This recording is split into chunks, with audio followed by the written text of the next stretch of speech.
नमस्कार दोस्तों, मैं आचार्य रिहान आमीन।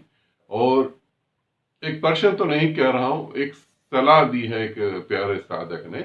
उन्होंने बोला है कि आप इतना अच्छा बोलते हैं, इसके लिए बहुत बहुत धन्यवाद कि आपको मेरी बातें अच्छी लगी, मेरा बोलने का तरीका अच्छा लगा, ये मेरा सौभाग्य।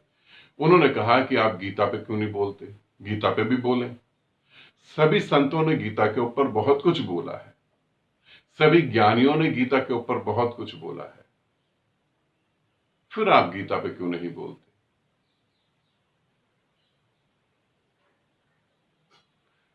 सभी संतों ने गीता के ऊपर जरूर बोला होगा, सभी ज्ञानियों ने भी गीता के ऊपर जरूर बोला होगा, क्योंकि वो और गीता अलग अलग है, इसीलिए उस पर बोला जा सकता है। समझना, तुम उस चीज पे तो बोल सकते हो जिससे तुम दूर हो, अपने पे तुम कैसे बोलो?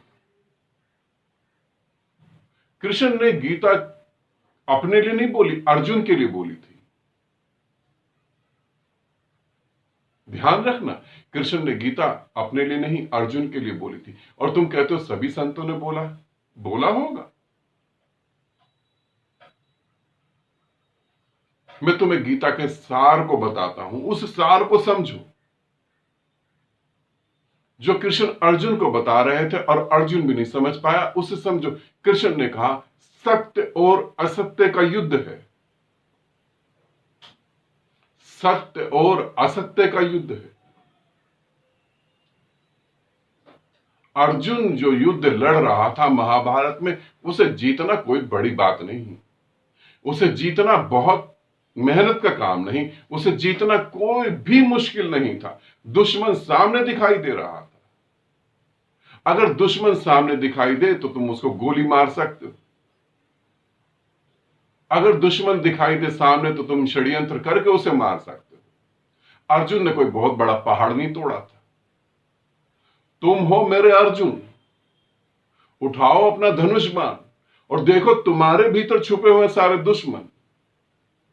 तुम अपने सत्य से असत्य को हराओ, तुम्हारे भीतर जो वासनाएं हैं वो तुम्हारी दुश्मन है, बार बार तुम्हें हरा रही है। बार बार तुम कहते हो गीता पे, महाभारत में तो तुम बार बार हार रहे हो। एक महाभारत तुम्हारे भीतर चल रही है, उससे कब जीतोगे तुम? वो गीता थी, वो गई। तुम अपनी गीता कब लिखोगे? तुम कब अपना धनुष उठाओगे? कब अपने धनुष को सिद्ध करोगे तीसरी आंख से जोड़ के? कब तुम उन पापियों को मारोगे जो तुम्हारे भीतर छुपे हुए? उन्हें ही मारना कठिन है, वो महाभारत कठिन नहीं थी। जो भीतर अंधकार में छुपे दुश्मन है, उन्हें ढूंढ ढूंढ के निकाल के मारना कठिन है, उन्हें मारो। मेरे प्यारे अर्जुन, तुम जीतो युद्ध को, उन्हें मार गिराओ।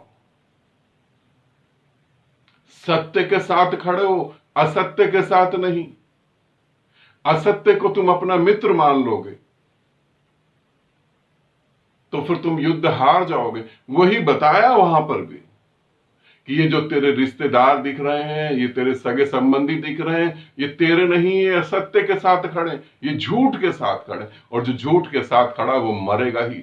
और मेरा प्यारे अर्जुन, तुम भी झूठ के साथ ही खड़े हो रखे हो, तभी तो बार बार मर रहे हो और बार बार पैदा हो रहे हो। उठाओ अपने धनुष बाण को, जगाओ अपने विवेक को और मारो पकड़ पकड़ के इनको। तुम गीता की चिंता ना करो, तुम लिखो एक नई गीता, एक भीतरी जगत की गीता, उससे प्रकट करो। तुम जागो, तुम देखो, तुम हार रहे हो, बार बार हार रहे हो, अब जागो। अपने भीतर बैठे हुए अर्जुन को जगाओ, अपने भीतर बैठे हुए कृष्ण को जगाओ। अब उठो, अब युद्ध करो। आनंदित रहो, सदा खुश रहो। बहुत बहुत प्रेम आप सभी को।